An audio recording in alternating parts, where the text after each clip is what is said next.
In the summer of 1947, something came down outside Roswell, New Mexico. We've argued about what it was for nearly 80 years, but here's the part nobody talks about. One of the beings recovered from that crash site, a grey, as the witnesses described it, survived for 11 days. And on the night before it died, according to a man named Sergeant Harold Creech, it said something. Not to a scientist, not to a general, to him, a guard. Standing alone in a corridor at 2 a.m. in a facility whose name has never appeared on a single declassified document. What did it say? I want to start exactly where Harold Creech starts every time he tells this story. Not with Roswell itself, not with the crash or the debris field or the press release that was issued, and then almost immediately retracted. He starts with a door, a steel door, painted grey. No number, no placard, no designation of any kind. Located, according to his account, at the end of a corridor in what he described as a supplementary medical annex somewhere within or adjacent to Walker Air Force Base. He says he was assigned to stand outside that door every night for 7 nights before anything happened. 7 nights of nothing. And then, on the 8th night, something changed. The sound changed, he told researcher Diane Fortescue in an interview recorded in Albuquerque in 2009. I don't mean a loud sound, I mean the absence of a sound I'd gotten used to. The hum, some kind of equipment behind that door. It stopped, and in the silence that followed I heard something I cannot explain. Not a voice. Not exactly. He described it as a pressure behind his eyes, a sensation not unlike the moment before you sneeze, except it didn't pass. It built. And then, according to Creech, it organized itself into something coherent. Something that felt, as he put it, like receiving a telegram from inside your own skull. I've spent considerable time with this description. I've read it, reread it, cross-referenced it against 7 other first-hand accounts from individuals who claim contact with non-human beings across 3 separate decades. And here's what I keep returning to. They all use variations of that same phrase. Not the words, the mechanism. The sense of an external intelligence using the interior architecture of your own mind as a relay station. That pattern repeats with an unsettling consistency. Harold Creech was not a man given to fantasy. I want to be careful here because the temptation in these cases is to immediately establish the witness's credibility as though we're in a courtroom. But credibility isn't the point. The point is specificity. When people fabricate experiences, they tend toward the dramatic, the cinematic. They tell you about bright lights and overwhelming sensations and feelings of profound cosmic significance. Creech told Fortescue about the smell of industrial solvent, about a water stain shaped like the state of Florida on the ceiling above him, about the fact that his left boot had been rubbing a blister on his heel for 2 days, and he was thinking about that, about the blister, when the contact began. He was thinking about a blister on his heel. That's the detail that first made me lean forward, because fabricators smooth things out. They don't include the blister. They don't include the water stain. They don't include the fact that the first thing he felt, before coherence, before message, before any of what came next, was a wave of nausea so severe he pressed his shoulder against the grey painted door to keep from going down. He pressed his shoulder against the door, which means something on the other side was, in some sense, already reaching out. Now here's where the official account, such as it is, begins to fracture. According to every released document pertaining to the Roswell recovery operation, no living biological material was retrieved from the crash site. The official position, reiterated across multiple declassified memos spanning from 1947 through 1994, is that the recovered material was debris from a high-altitude balloon program, Project Mogul, monitoring Soviet nuclear tests, rubber and foil and balsa wood, no beings, no survivors, no supplementary medical annex with a grey painted door. And yet, a 1952 internal memorandum partially released under a Freedom of Information request filed by journalist Thomas Aldred in 1998. A document that was itself almost immediately reclassified and has never been officially restored to the public record, contains a single curious phrase buried in its third paragraph. The memo concerns ongoing biological containment protocols at facilities Aldred believed were associated with the Roswell recovery. The phrase reads, "Condition of subject remains marginal. Communication attempts have yielded inconclusive results, though non-standard transmission modes have not been ruled out." Non-standard transmission modes in a 1952 document, 5 years after Roswell. This is where the official explanation begins to collapse under its own weight. If there was nothing biological recovered, what biological containment protocols are we talking about? If there was no subject, what is the condition of? And if nothing was communicating, why is anyone writing memos about the inconclusiveness of communication attempts? The document may be ambiguous, the language may be deliberately obscuring, but it exists, it was filed, and someone thought it was important enough to reclassify in 1998. Let's go back to the corridor. Creech says the contact lasted approximately 4 minutes. He knows this because he checked his watch immediately. After a reflex, he said, something to anchor him to the ordinary world, and then checked it again when the night supervisor came by on rounds. 4 minutes of elapsed time. 4 minutes that he described as feeling simultaneously like seconds and like the better part of a lifetime. The content of the communication, and I use that word carefully because Creech himself was uncertain whether communication was the right framing, resolved into what he called 3 impressions. Not words, not sentences, impressions, like the memory of a dream that hasn't faded yet. The first impression was spatial. An image, or something functioning like an image, of a location. Not a planet, not a star system, something more immediate. He described it as a place underground that doesn't appear on any map I've ever seen, because it isn't underground here. I've read that sentence probably 50 times. Because it isn't underground here. What does that mean? Underground where? Underground when? Is this a description of a physical location somewhere else in the universe? A reference to some other layer of reality altogether?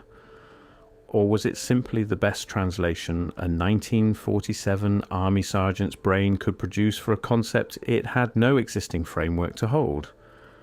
I don't know. I genuinely don't know. And the deeper I look into this, the more I suspect that the not knowing is, itself, the point. The second impression is the one that keeps me up at night. Creech described it as emotional rather than visual. A feeling. Specifically. And here I'm quoting directly from the Fortescue transcript, a feeling like enormous sadness, but not the kind of sadness you feel for yourself, the kind you feel for someone else, like grief, except pointed outward. Like it was sad for us, like whatever was behind that door looked at me standing there in my uniform with my rifle and my blistered heel, and it mourned. It mourned.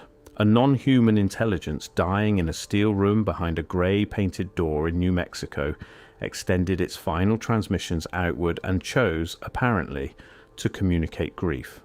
Not a location, not a warning, not some grand revelation about the cosmos or the nature of consciousness or the origin of the universe. Grief. For us. Why? Why grief? Why directed at a 24-year-old Army sergeant from Odessa, Texas, standing in a hallway he wasn't supposed to talk about? What did it see in him, in us, that warranted that response? And here's the part I cannot stop returning to. Across the 7 other contact accounts I mentioned earlier, 3 of them include, unprompted, some variation of this same transmitted emotion. Not awe, not fear, not communication of information. Grief, the pattern holds, and once you see it, you genuinely cannot unsee it. The third impression is the most complex and the most contested, because it's the one that sounds, on the surface, like exactly the kind of thing a fabricator would include. Creech described a sense of finality, but not the finality of death, something more specific, the finality of erasure. He said it felt like the being was communicating the concept of something being deliberately removed from existence, not destroyed, removed. The way you don't just throw away a file, you shred it. You ensure that whatever it contained cannot be reconstructed. He didn't know what was being removed.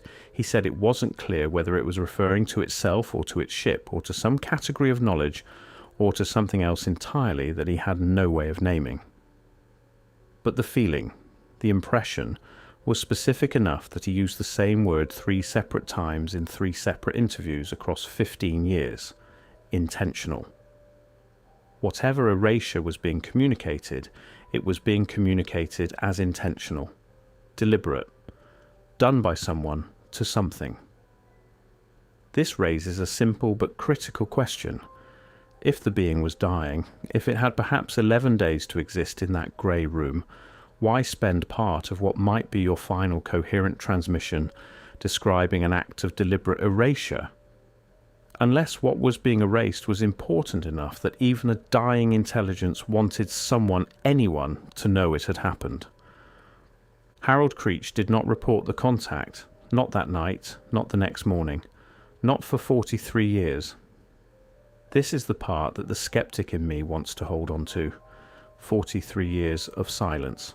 That's a long time to hold something. And the skeptic says, the longer the silence, the more room for memory to reshape itself, for a dream to become a conviction, for something mundane to accrete meaning it didn't originally have. But here's the complication. Creech isn't the only one who was silent. Fortescue, in her research notes published privately in 2011, a bound edition of approximately 200 copies, distributed largely to academic researchers, and now extraordinarily difficult to find, documented 4 other individuals who she believed had access to the same facility during the same approximate period. Not guards, a physician, a communications technician, an administrative clerk, and a woman she identifies only as a contracted civilian specialist, whose precise role was never clear to any of the other witnesses. All 4 were silent for comparable periods. The physician spoke first, in 1981, to a private researcher.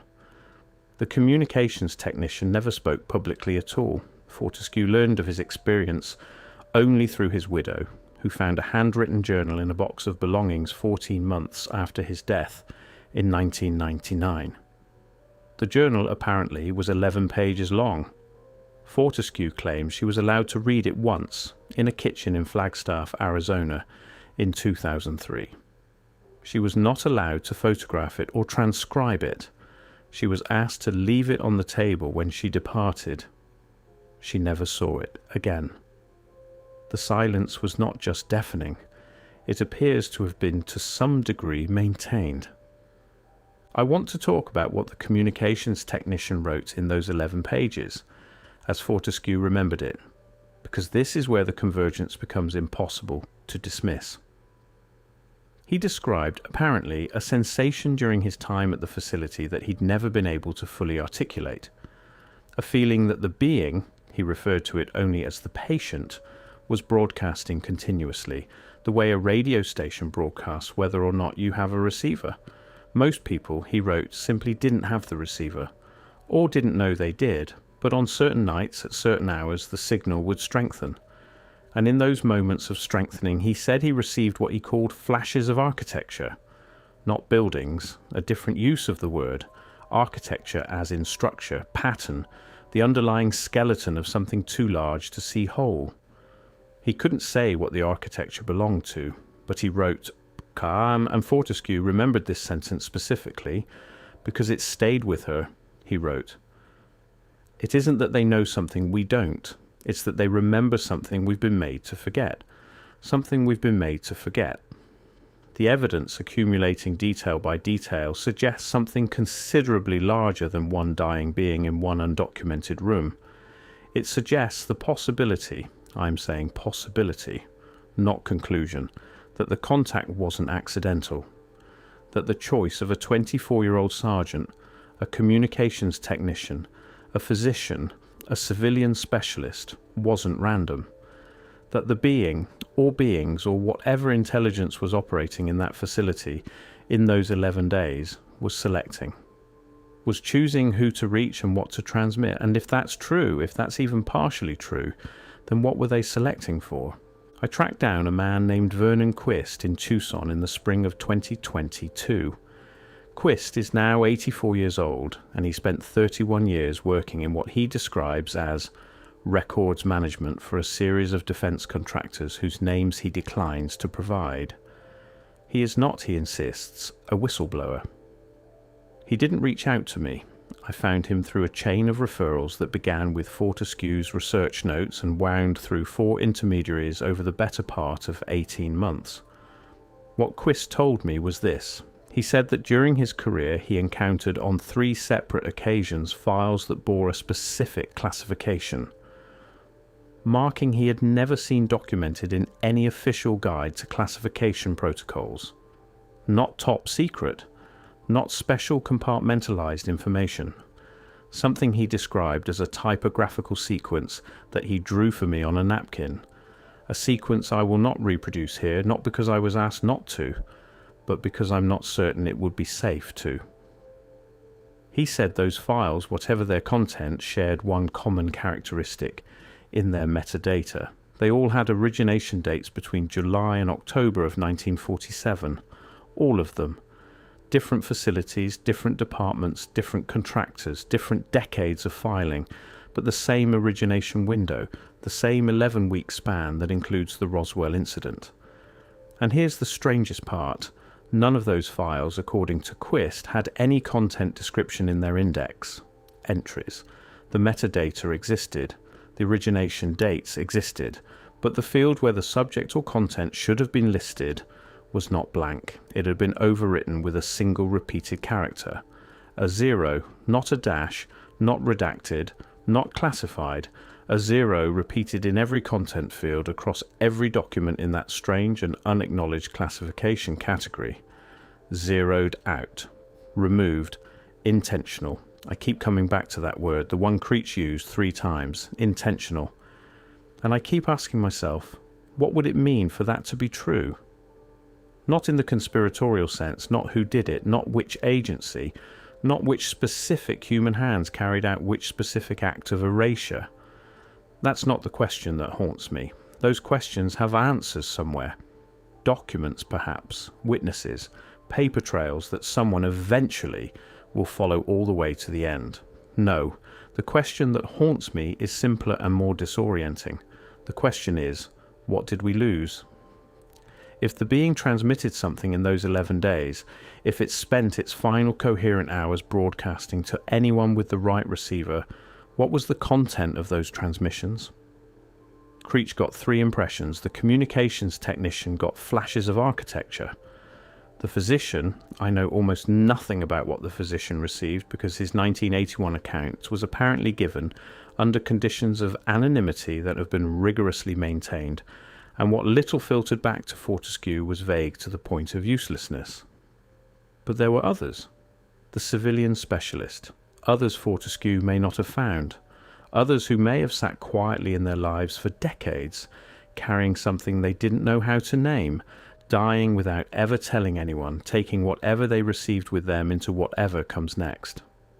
How much knowledge walks out of the world like that? How much has already gone? On the morning of July 18th, 1947, the date Creech believed, based on the timing of events he'd observed around the facility, was the day the being died. He reported to his shift to find that the grey door had been removed, not opened.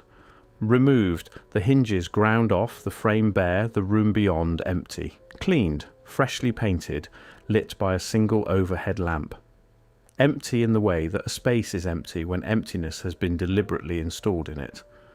There was nothing to indicate that the room had ever contained anything. No equipment, no residue, no smell, nothing. He stood in the doorway for a moment. He says the pressure behind his eyes was still faintly present. An echo of it, a resonance, the way a ringing phone still seems to vibrate the air even after you've picked it up. He stood there and he tried for the first time, and he says the last to send something back. He doesn't know what. He says he didn't know how. He just stood in that empty, freshly painted room and directed something inward and outward simultaneously, some inarticulate response to the three impressions, some attempt at acknowledgement. He doesn't know if it reached anything. He doesn't know if anything was still there to receive it. He walked back to his post. He never discussed it with anyone for 43 years.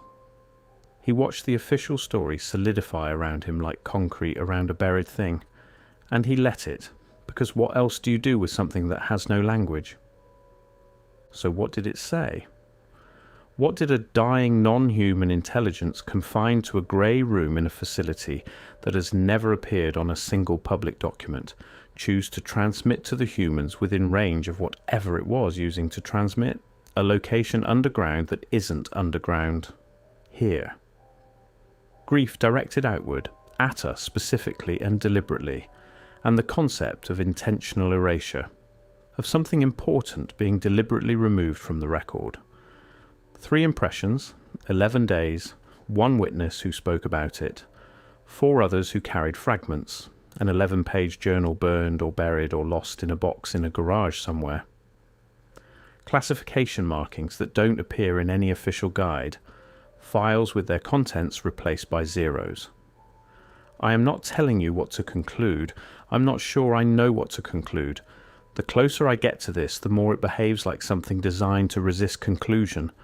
Like the truth here isn't a destination, but a direction, and the direction it points is somewhere none of our existing maps have ever included. But I'll ask the questions I can't stop asking. If the being knew it was dying, why communicate at all? What did it expect a 24-year-old sergeant from Odessa, Texas, to do with 3 impressions and a lingering pressure behind his eyes? Was the message meant for Creech specifically, or was Creech simply the one who happened to be standing closest to the signal when the signal was strongest? Was there more? Was the transmission still going when the door was removed and the room was painted, and the equipment was carried out and the file contents were replaced with zeros? Is it still going somewhere, received by no one, broadcasting into whatever space exists between their understanding of the universe and ours and the grief? The outward, deliberate, inexplicable grief. What did it know about us that warranted that response? What did it see, looking out through whatever sense it used to look, at the world beyond that grey door that made a dying extraterrestrial intelligence choose mourning as its final message to our species? What did it know that we don't? What did we know once that we've been made to forget? And is there anyone still out there, in a grey room in a corridor that doesn't appear on any map, behind a door that won't have a number on it, still transmitting, still waiting for someone to receive?